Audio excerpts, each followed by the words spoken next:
Innovation की बात करते हैं जब, तो इनोवेशन तो अपनी जगह है, लेकिन जो कन्वेंशनल इंडस्ट्रीज हैं, क्योंकि इनोवेशन तो प्रोसेस में हो सकता है, इनोवेशन जो है वो प्रोडक्ट में भी हो सकता है, और innovation the way you run your business उसमें भी हो सकता है। लेकिन बहुत सारे ऐसे कन्वेंशनल बिजनेसेस हैं जिनका कि बिहार में बहुत स्कोप है और जो बहुत लैग बिहाइंड कर रहे हैं।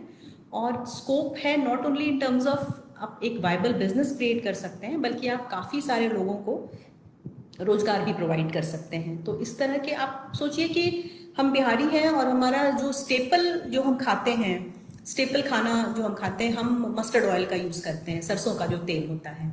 लेकिन बिहार में शायद ही कोई एक्सपेलर यूनिट है जहाँ पे मस्टर्ड ऑयल निकलता हो। हम सरसों बना करके बाहर भेजते हैं और सरसों का तेल हम बाहर से मंगा करके खाते हैं। जितनी भी सरसों तेल का जो प्रोडक्शन है बहुत नॉमिनल है बिहार में।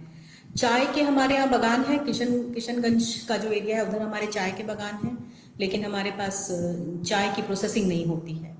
तो इस तरह के राइस हमारा स्टेपल है, लेकिन राइस मिल्स एक ज़माने में हुआ करती थी। बक्सर का जो एरिया था वो राइस बोल ऑफ बिहार हम बोलते थे उसको। और सरप्राइजिंग ये है कि जो पंजाब हरियाणा का जो एरिया है वहाँ पे लोगों का स्टेपल फूड राइस नहीं है, लेकिन वहाँ पे अभी ऐसा हो गया है कि राइस प्रोडक्शन में जो पैकेज राइस जो होता है उसमें वो लीड कर रहे हैं। और हम लोग वहाँ से मंगा करके, हम लोग इंडिया गेट है या इस तरह के जो ब्रांड्स हैं, हम मंगा करके वो चावल खाने के लिए तैयार हैं। मैं मुजफ्फरपुर में थी तो मैंने कहा कि जो मुझे लोकल चावल है वो खाना है, जो अच्छा चावल है वो मुझे खाना है। और मुझे जो चावल दिया गया वो था इंडिया गेट। मैंने बोला कि नहीं, मुझे लोकल खाना है। तो लोगों को समझ में नहीं आया कि मैं क्यों खाना चाहती हूँ लोकल चावल, क्योंकि लोग को लगता है कि जो लोकल है वो बेकार है, वो अच्छा नहीं है।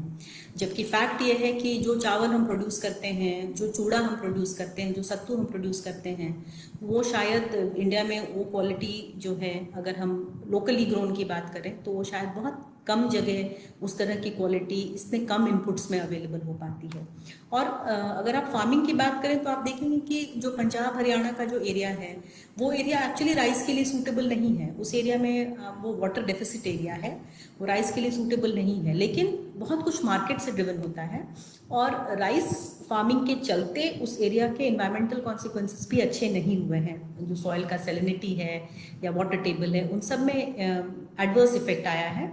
लेकिन फिर भी वहाँ राइस प्रोडक्शन है। दावत की बहुत बड़ी फैक्ट्री है कुरुक्षेत्र के पास।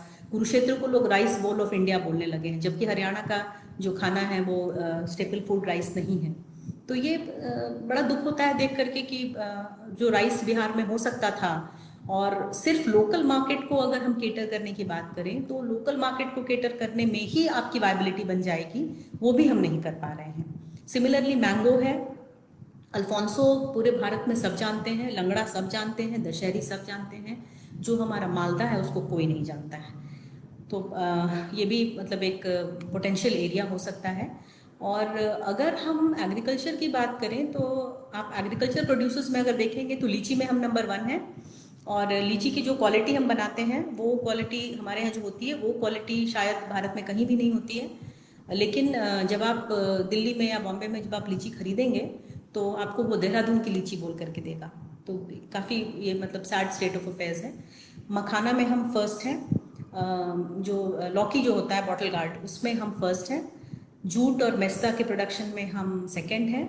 मसूर दाल में हम थर्ड हैं। ग्रीन चिली में हम थर्ड हैं। ओकरा जो भिंडी होती है उसमें हम थर्ड हैं। गोभी कॉलीफ्लावर में हम थर्ड हैं। प्याज में हम फोर्थ हैं।